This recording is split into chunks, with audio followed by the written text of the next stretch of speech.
Hey guys, welcome back to day 14. And today I'm going to talk to you about why borrowing money from your friends and family is actually good for getting you out of debt.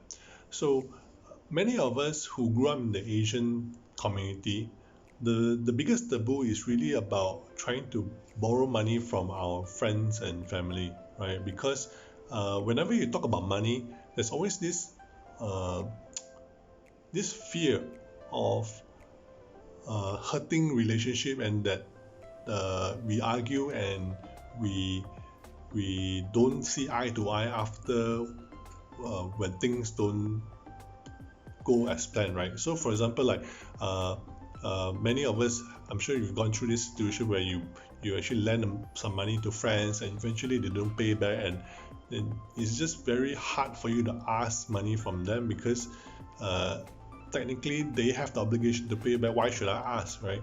And that whole relationship just goes sour. So really many of us try not to uh, borrow or lend money to friends and family, but I just want to share with you this story that in fact this why lending money or borrowing money from friends and family is really the best way to get out of debt during this crisis, right? And I just want to share this story about this client that I had. He's really a hardworking father, uh, father of two, and they actually happen to have twins, right? So because of that, his wife couldn't work because they wanted the good quality of life for their children.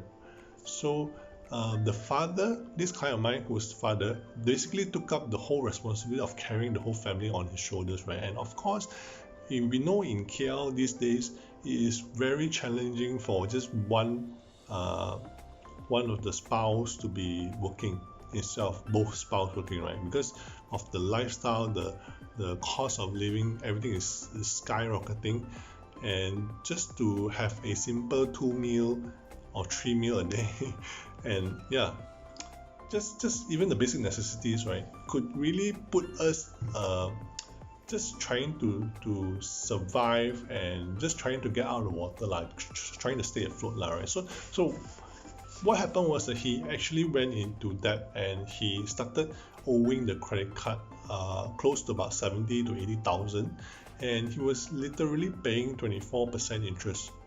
So when he came to me, I told him, I said that, during the crisis is actually um, the best way, right, is really about getting creative. And I've got this term which we call creative financing. Instead of just going to the bank, right, and they're just going to give you the 24% loan, the 18% loan, right? In fact, what you want to look at is really going to your friends and family, right? Because those friends and family that actually have a lot of money in the fixed deposit, they're going to get their miserable 2% and 3%, right?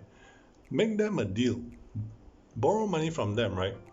So I got this friend, this kind of mine, who basically pitched to his friend to borrow him the 70,000, but of course with the intention of paying back over a scheduled term at an interest slightly higher than fixed deposit. So literally, my client benefited because he's paying instead of 24%, he's paying maybe like 5% per annum.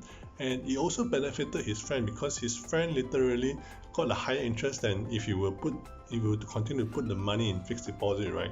So really, this is one way we could creatively access funds, especially during this crisis when your credit scoring is already uh, bad enough that the bank won't borrow you. So really, you want to access your friends and family to salvage you out from this crisis, but at the end of the day, you still need to pay them back, and that's a principle that I want all of you to hold on to whenever you use this strategy. All right.